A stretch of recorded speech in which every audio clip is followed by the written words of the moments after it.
Hey everyone, welcome back. Looks like we're both diving into the world of the Wendigo today, ready to go beyond those typical campfire stories. Absolutely. This is going to be a fascinating one. Yeah, we've got a ton of research here, legends, modern interpretations, the whole shebang. It's a creature that, well, it really captures the imagination, doesn't it? More than just a monster, that's for sure. Right, it gets under your skin. Exactly. The Wendigo, you can really use it to look into the Algonquian worldview, like their relationship with nature, and even like the darkest parts of human nature. Yeah, that's what we're here for. Right. To get into those dark parts. So anyone who needs like a super quick refresher, we're talking about that creature from Algonquian folklore, Mm. often shown as this skeletal, almost zombie-like being. Yeah. And it always has that insatiable hunger, right? Yeah, for human flesh, Yeah. specifically. Can't forget that part. And it's not even just about the hunger, like there's more to it. It's almost like the Wendigo represents this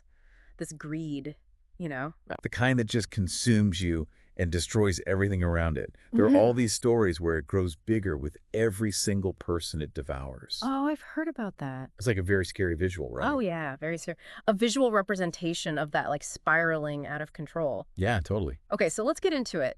Like the nitty-gritty, the physical descriptions of this thing alone. I mean, come on. They're enough to make you want to sleep with the lights on. Oh, absolutely. Yeah. It's usually depicted as so emaciated Yeah. with skin stretched super tight over bones. Oh, God. Almost like a walking corpse, Yeah, right? yeah. And then you've got these descriptions of glowing eyes, Yeah. like sharp claws, and this stench of decay that follows it wherever it goes. Like death personified. It's like, so there's this one quote that really got me. It's from Basil H. Johnston's Legends of the Nahanni Valley. Oh yeah, what is it? It says, "The Wendigo looked like a gaunt skeleton recently disinterred from the grave." Like, can you imagine turning a corner and seeing that thing? Nope. No, thank you. It's a truly creepy image. Yeah. And you know what's interesting? There are all these different ideas about how the Wendigo moves. Really? Yeah, like some stories say it's super fast, like a blur, Oh, wow. while others, they say it's like this slow, shambling creature. Oh, interesting. So I got to ask, what do you think is scarier? Yeah. Like that sudden attack or this slow, inevitable approach? Ooh, that's a good question. Honestly, I'm leaning towards the slow approach, like knowing this thing is coming for you, but you can't outrun it, that psychological terror. I mean, come on. Yeah, it would be off the charts. All right. I think it plays into this primal fear of being hunted, Totally. stalked by something that just doesn't stop. Yeah. But before we get too deep into the horror movie stuff, let's talk about the Wendigo's origins. It's a huge part of the beliefs of various Algonquin tribes, Okay. groups like the Ojibwe, the Cree, and the Innu. And it's not just like some monster under the bed, right? Like it's tied to something real, their environment, the way they lived. Exactly.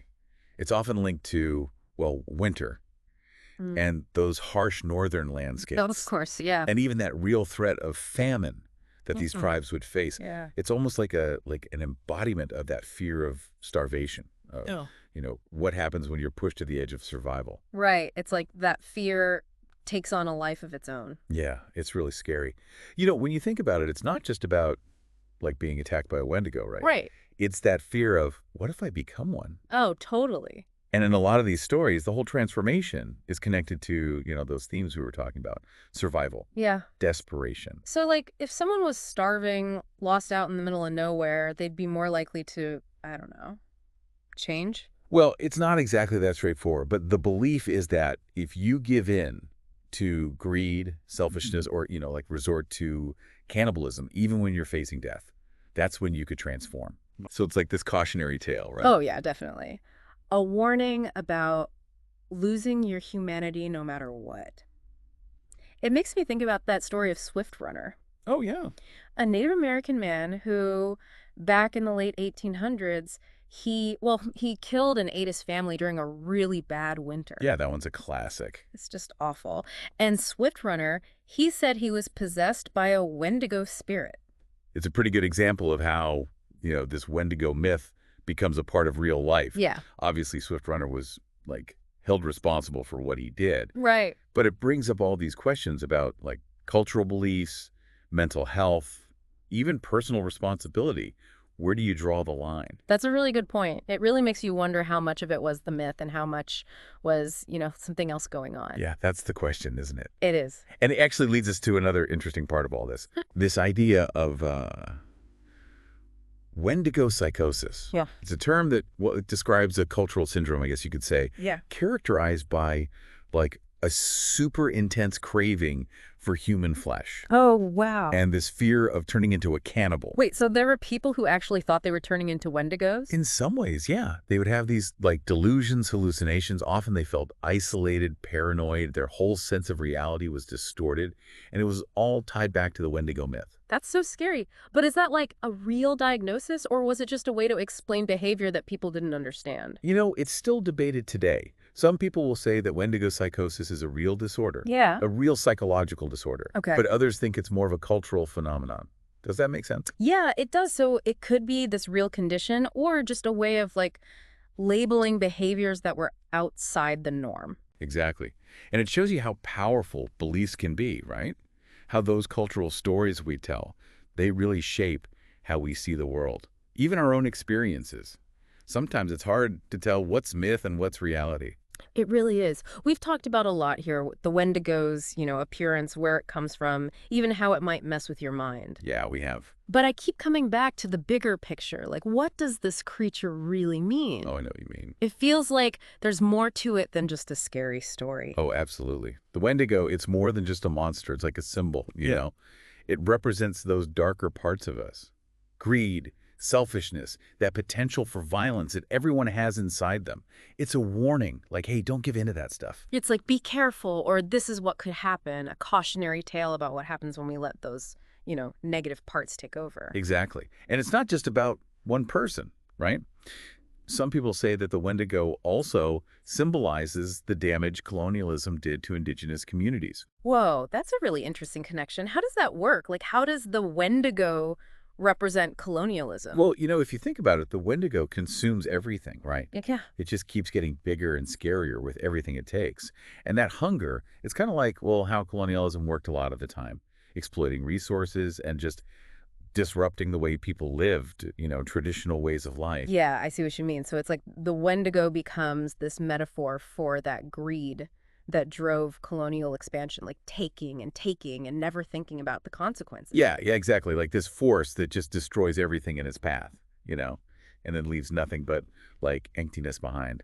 And it's kind of, well, this brings us to another layer of this whole Wendigo thing. It's everywhere, in pop culture, I mean. Oh, totally. The Wendigos in books, movies, video games, you name it. There's even like Lake Wendigo in Minnesota, right? Named after the creature. It's like this myth, it just won't let go of our imaginations.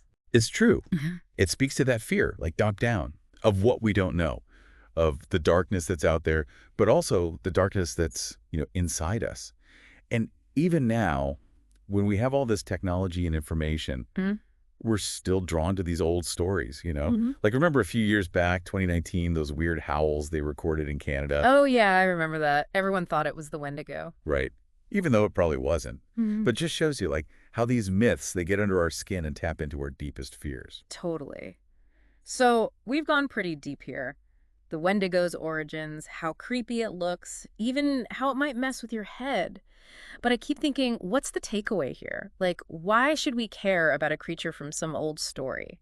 That's a good question. I think even though the Wendigo comes from a specific culture, it has something to say to all of us, Like think about that hunger, that need to consume. It's not just about cannibalism. It's about any kind of greed, really, like always wanting more stuff, more power. More everything, yeah. Exactly. And our world today, it kind of pushes us in that direction, doesn't it? Like always buy more, consume more. It makes you wonder, are we feeding the Wendigo in a way? That's a pretty deep thought, honestly. It's like the Wendigo is that part of us that always wants more, and it's never satisfied. Yeah. And that kind of hunger, well, it can really do some damage, not just to us, but to the whole world. Like, think about how much we consume, how we use up resources without even thinking about it. It's like a modern version of the Wendigo, always taking, never enough. Wow, I never thought about it like that. So the Wendigo isn't just some like monster hiding in the woods. It's actually connected to some real problems we have today. Yeah, exactly. And, if you think about it on a personal level, the Wendigo is kind of a reminder to be careful, to have self-control. It's like A story about what happens when we let our desires take over and forget about, like, what really matters. It's a good reminder for sure. So what are the wendigos in your life? What are those things that control you that you can't get enough of? These are good questions to think about. Yeah, they are. It's like the Wendigo. It's like a symbol of that darkness we all have inside us, that potential to destroy if we're not careful. And I guess we have to choose, right? Do we feed that Wendigo or do we try to resist it? I think so. I think the wendigo myth, it's asking us to look at how we act, Yeah. how we treat the world around us. And in the end, what choices are we making? It's a story that, well, I think it still matters today because it said something really important about being human. That's a good way to put it. This has been an amazing deep dive. We've explored the Wendigo's like scary origins, its impact on people's minds, and even how it connects to the world today. Who knew a creature from like centuries ago could be so I relevant? know, right? It's wild. The wendigo is more than just a scary story. It shows us our deepest fears, our capacity for, well, for both good and bad. And ultimately, it reminds us that the choices we make, they really do shape who we are. Absolutely. Well, thanks for joining us on this journey into the world of the Wendigo. We hope you keep exploring these ideas, keep thinking about them. And until next time, well, keep an eye out for those insatiable appetites both out in the world and maybe even inside yourselves.